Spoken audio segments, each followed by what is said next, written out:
বাঁচিয়ে রেখে আমাদের জন্য গাছ কিনে এনেছেন। আমরা পাশে নিয়ে সেই গাছের ফুল তুলবো। গাছ থেকে আমরা শিক্ষা নেবো, গাছ আমাদের কাঠ দিয়ে, ফুল দিয়ে, ফল দিয়ে, ওষুধ দিয়ে, গাছের সাহায্যে আমরা নিজের বাড়ি নির্মাণ করে আসি।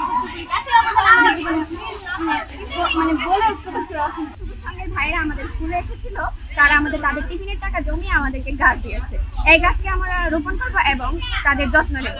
ধন্যবাদ সঙ্গের ভাইদের। সবুজ উন্নয়ন সংঘের পক্ষ থেকে আজ এসেছিলাম ব্রাহ্মণবাড়িয়া জেলা শহরের একটি স্কুলে, এটি কোকিল টেক্সটাইল মিল উচ্চ বিদ্যালয়।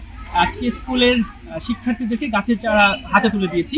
শিক্ষার্থীরা আজকে গাছের চারা হাতে নিয়ে দেশপ্রেমে জাগ্রত হওয়ার শপথ নিয়েছে। তারা মাদক, এফটিজিং, বাল্যবিবাহ সহ কিশোর অপরাধকে তারা না বলেছে।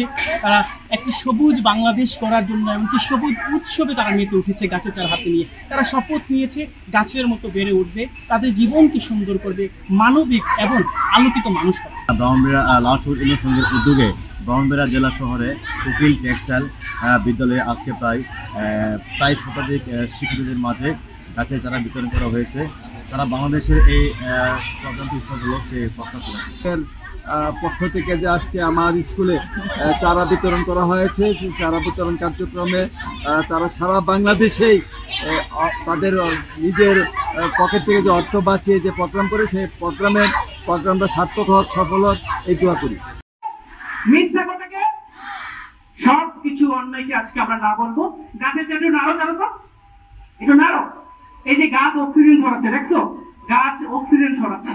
আমাদের এই গাছ আমাদেরকে অক্সিজেন দিচ্ছে, ছায়া দিচ্ছে, ফুল দিচ্ছে। আরে